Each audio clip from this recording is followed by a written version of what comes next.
নমস্কার বন্ধুরা, মেরাজ কিচেন আপনাদের সবাই স্বাগত জানাই। আজকে আমি বানাতে যাচ্ছি লাউ পাতা দিয়ে রোল। এখানে আমি লাউ পাতা নিয়ে নিয়েছি। এখানে চাল আর মুসুর ডাল আমার ভেজানো আছে, এটাকে আমি পেস্ট করে নেব। এখানে রোস্টেড বাদাম, নারকেল কুড়ো, কাঁচা লঙ্কা, একটু আদা বাটা, এখানে আলু সেদ্ধ করে আগে থেকে রেখেছি, জিরে গুঁড়ো, ধনে গুঁড়ো, হলুদ, নুন। প্রথমে আমি চালটাকে বেটে নেব।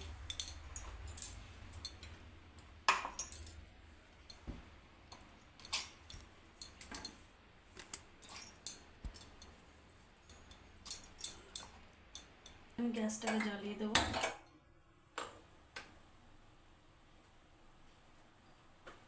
সামান্য একটু তেল দিয়ে মশলাটাকে ভেজে নেব। আদা বাটা দিলাম,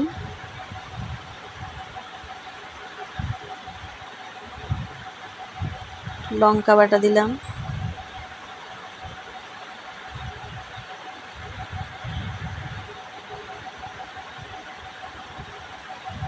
জিরে গুঁড়ো দিলাম, ধনে গুঁড়ো দিলাম,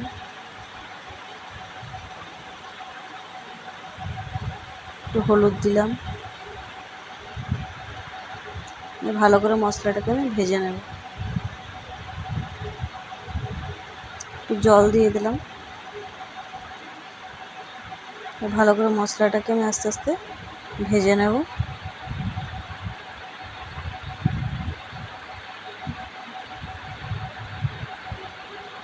এবারে আলুগুলো আমি একটা একটা করে ম্যাশ করে দিয়ে দেব। মশলাটা ভাজাটা হয়ে এসছে অনেকটাই। আবার আলুর সাথে মশলাটাকে ভালো করে ভেজে নেব।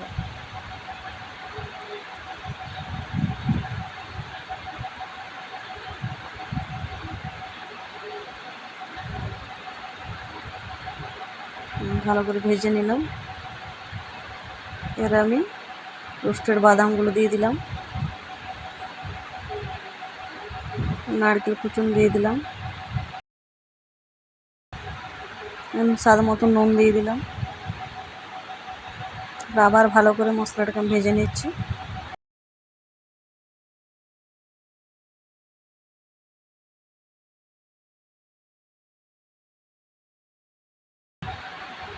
মশলাটা ভাজা হয়ে গেছে। এবার আমি তুলে নিচ্ছি প্লেটে।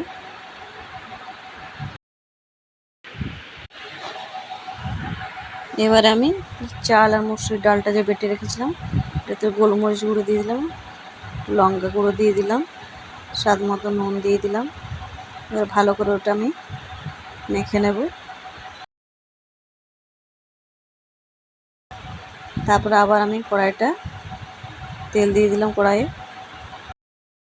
এবার আমি লাউ পাতাটাকে নিয়ে নিয়েছি। লাউ পাতাটাতে আমি আলুর মশলাটা ভরে দেব। যেভাবে রোল করা হয় সেভাবে মশলাটাকে আমি নিয়ে নেব। তারপরে মশলাটা দেওয়ার পর আস্তে আস্তে লাউ পাতাটাকে আমি রোলের মতন করে নেব। করে নিলাম। এবার চার মুষ্টি বাটাটাতে আমি ম্যারিনেট করে নিচ্ছি।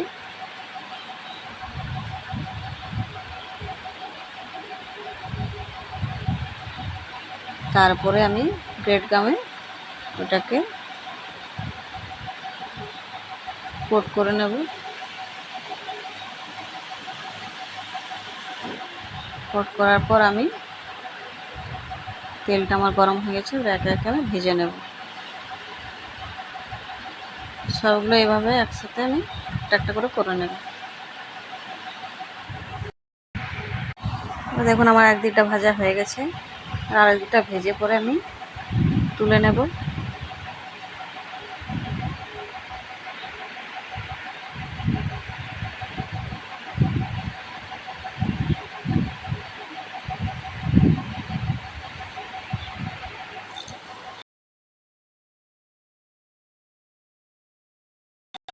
এবার আমি দিকটা ভাজা হয়ে গেছে দুদিকটাই, এবার আমি তুলে নিচ্ছি।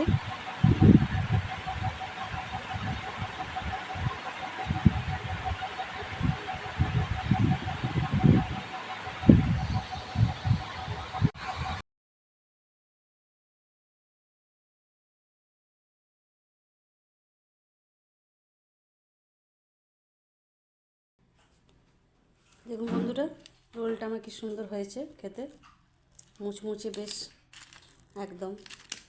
আপনারা বাড়িতে অবশ্যই একবার ট্রাই করবেন, খেতে খুব সুস্বাদু লাগে। বিকেলবেলায় বাচ্চারা যদি কিছু না খেতে চায়, এটা আপনারা করে দিতে পারেন, খুব সুন্দরভাবে খাবে, বেশ মজা নিয়ে খাবে। এটা ভিডিও যদি ভালো লেগে থাকে লাইক শেয়ার অবশ্যই করবেন।